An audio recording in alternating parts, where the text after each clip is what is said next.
Hi, my name is Robbie Wong. We're going to be playing some more Brawl on Arena. This is the Niv Mizzet deck I've been running. When Niv Mizzet Reborn enters the battlefield, reveal the top 10 cards of your library. For each color pair, choose a card that's exactly those colors from among them. So that does not get Ruinous Ultimatum, it does not get lands, it does not get these artifacts. Put the chosen cards into your hand and the rest on the bottom of your library in a random order. So I've broken up the deck into its different components. I find Brawl decks and Commander decks to be pretty confusing in terms of just trying to absorb what their strategy is and what they're doing. If you're playing Constructed, you can kind of see, because there are 4 of, there's only so many spells you put in because you try and make it fairly efficient. So when I organize it this way, it helps me to sort of understand what the deck's intention and battle strategy is. So we have these ramp spells, and I've elected to use a lot of these mana rocks because if I just hit hit the land drops, I can hit the rest of these colors. Made a couple changes from the last iteration. I saw Solemn Simulacrum and Rada Heart of Keld from M21, both as ramp spells. Solemn can go fetch a basic, and Rada can play lands off the top of the deck. I like these because they sort of shore up the issue of if another deck is trying to get underneath you, they're going to play these faster cards, and these can trade or chump to help me get into the late game while still fulfilling the role of the mana rock. Rada Heart of Keld replaced the mana rock that was Sultai, black, blue, and green, and Solemn actually replaced Escape to the Wilds, which I wanted to replace at that point. This column hasn't changed. Removal. There's a black-green spell that I was looking at because it flat out destroys a creature. Deafening Clarion, Kaya's Wrath, Solar Blaze, Time Wipe, those are my board wipes. They help me catch up if I'm behind, and these are value cards that help me either reload or catch up in the mid to late game. Bunch of lands, 1 Cheeky Field of the Dead, some counter spells here, and some Thought Erasure, Night of Autumn to pick up whatever else the deck can't get to. I feel like the strengths of the deck are, it has all of the strengths of the color wheel. It has good removal, it has card draw, it has big creatures, it has counter magic. The issue is getting to all of your colors.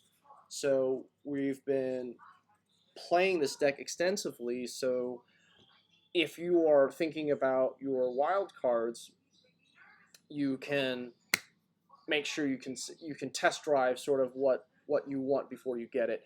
If you're looking for a fun, interactive Brawl deck, I can highly recommend it. It also has a fairly impressive win rate. When I get to the end of this Niv Mizzet series, I will share that with you guys. But yeah, it's also a good break from different Constructed fatigue. All right, we're gonna get to see our new additions right off the bat. Opponent is going to be playing a very creature-heavy deck, so let's go ahead and do it. So this is Sultai Triome. Okay, so we'll go green, red, 3rd land, play Rada, 4th land drop, play Solemn. We'll go from there. Okay, not what we're looking for. I don't know enough about my opponent or this commander archetype, Brawl archetype, to know if this is worth it. But I'm assuming if you're maximizing Domri Chaosbringer, you're not going to have a lot of non-creature spells. And between green and red, there are tons of okay. All right, that's a good draw. It'll help me catch up. Can't play Rada, so we're going to play this tap. Next turn, we're going to go with Breeding Pool to get Rada out. Robber of the Rich. Okay, I'm going to use this as a 1-for-1. I do not want my opponent to be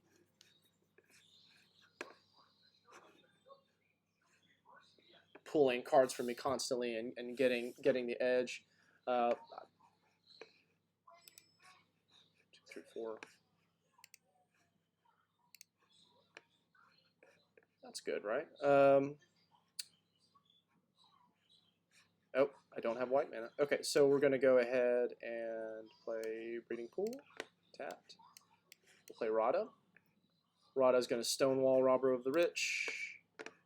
And hopefully get us some lands. So the other thing that really interests me with this card is, yeah, being able to see the top of your deck. If you play a land from there, it's similar to the Explorer package from Ravnica in terms of if you pull these lands off the top, you don't have to draw them. So there's a lot of sort of secretive efficiency that comes with this. Okay, opponent looking to pull ahead.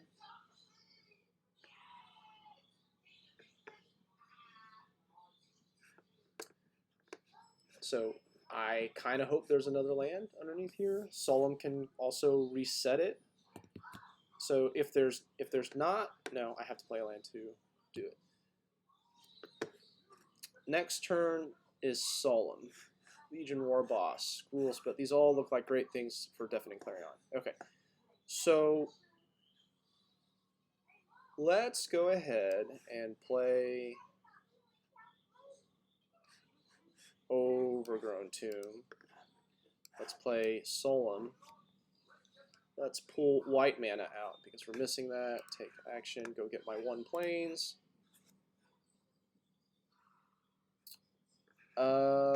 Yeah, let's force a chump here. Or take out the Domri. Either one sounds fantastic. Yeah. Robber of the Rich for free. So opponent will probably play War Boss.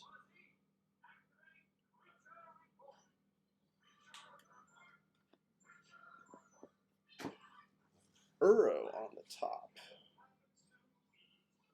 Okay, how does that shape my turn?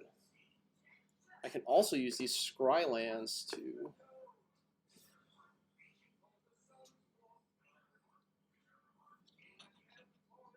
So this generates a lot of mana.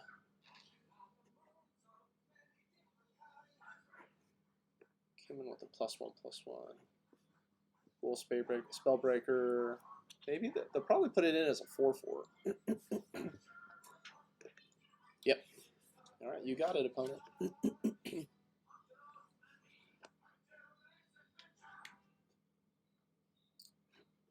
Time Wipe. You know, 1 white. Oh, no, I'm missing the second line. Okay, so let's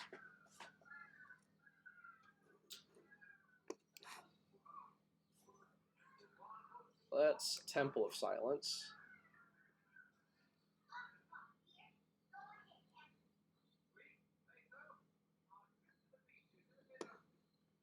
We'll scry. Oh, let's keep it. Let's play Uro. We'll draw Time Wipe. We'll play Temple. Next turn we can Time Wipe and pull Rada back. We'll draw a card off of Solemn.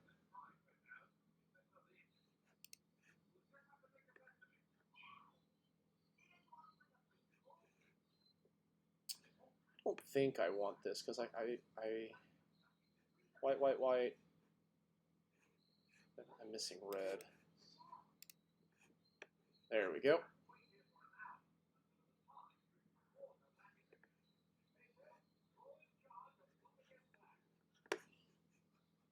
It's kind of a dead card. We will counter anything that we can counter with this.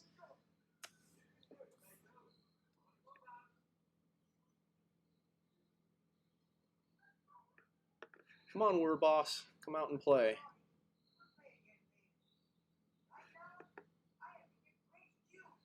So my next turn looks like Time Wipe, pull Rada back, clear out all of the creatures that they have, draw a card off of Solemn, Riot, and Death Touch. Okay, so this Time Wipe is looking better and better. Better and better. I will chump aggressively with Solum, because he's going down anyways. Oh, gosh. It's rich. This recasts, yeah, elementals. I don't think there's, yeah, it's just Robert of the Rich in there. This might be a concession time wipe. But this is the early aggression that we talk about frequently. Colossus. All right, look at that. Dovin's Veto. Proving me wrong, pulling its weight. Opponent is empty-handed, and we are going to 5-for-1 them.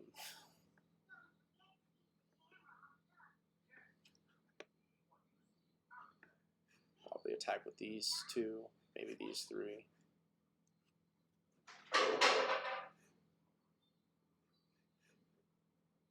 Yeah, so I'm going to take 3. Yeah, let's soak up damage. Let's draw this card.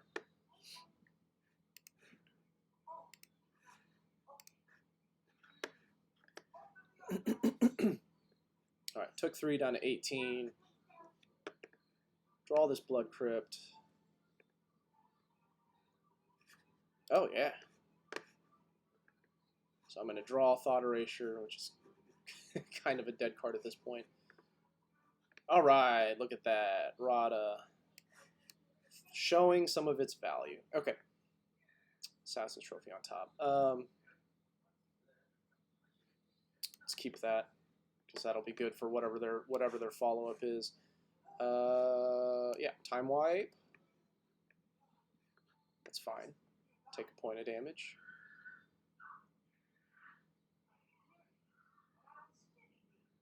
Boom goes the dynamite. And see, there's no value in surveilling. We'll just pass the turn. Alright, so next turn, I think I want to Niv Mizzet. Get some fresh cards in here. I don't mind ditching stuff like Thought Erasure. Depending on what their follow-up is, maybe Deafening Clarion I'll just use as a 1-for-1. Not minusing Domri to fill their hand back up. This must be an expensive card. Yep. Double Riot. Probably Haste +1.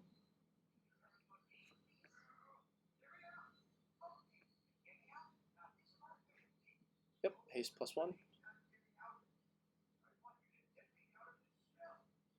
Very cool. So, we're not out of the woods yet then. You know, I've wanted to play this for a while.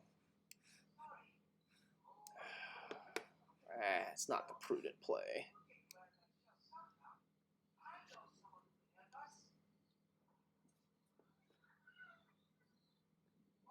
So we're going to Niv Mizzet.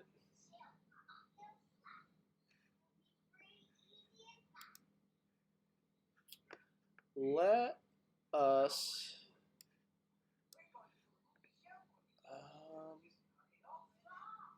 can't Teferi and then Thought Erasure, so I think I'm just going to Mortify. Although Mortify I could use to... nah, let's just be mana efficient. We'll gain some life back with this Deafening Clarion.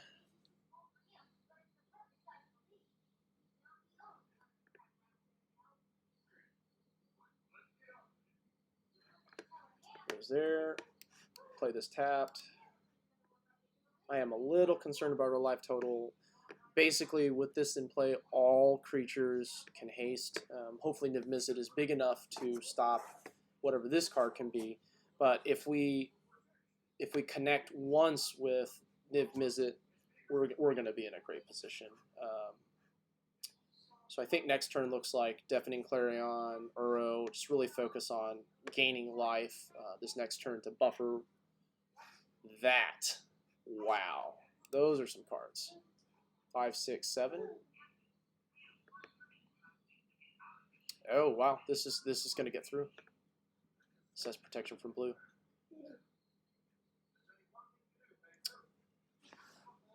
No attacks. Oh, he wants to protect Domri. Okay. See, Dracuseth is 7, but they're missing the 2 red. if I do this, can I still afford...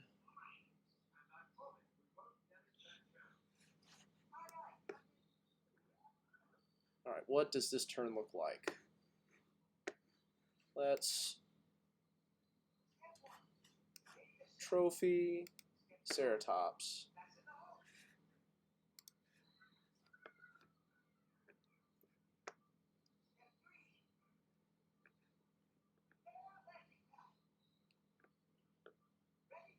This is stuck in their hand.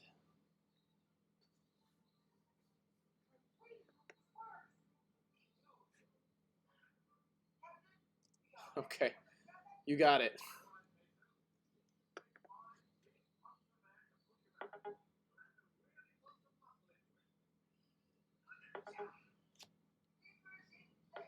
Whoa. Okay, so there it goes. Probably get another mountain. We'll take this down. If they draw another mountain, they'll play Dracuseth, and I can absorb it. Let's go ahead and take Domri off the table.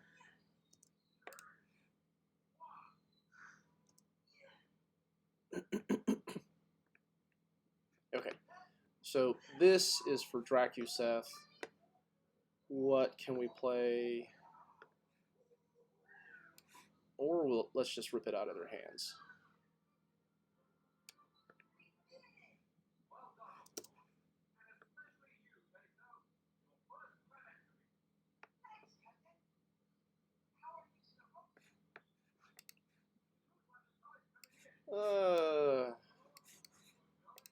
Feet burrow. Okay, so blue, blue, white. So we have 2 mana left, and nothing's really worth that. So, okay, yeah. So let's just absorb whatever their next play is. We'll gain 1 because we'll ping off of this.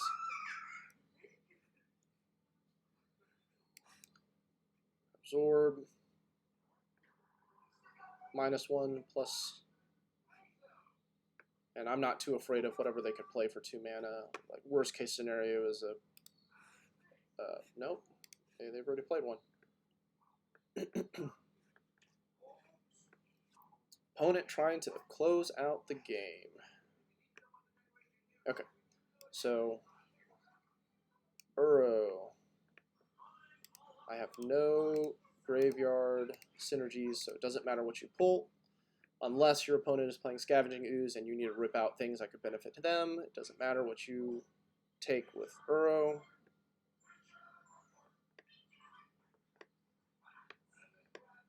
Great. Let's go to 20.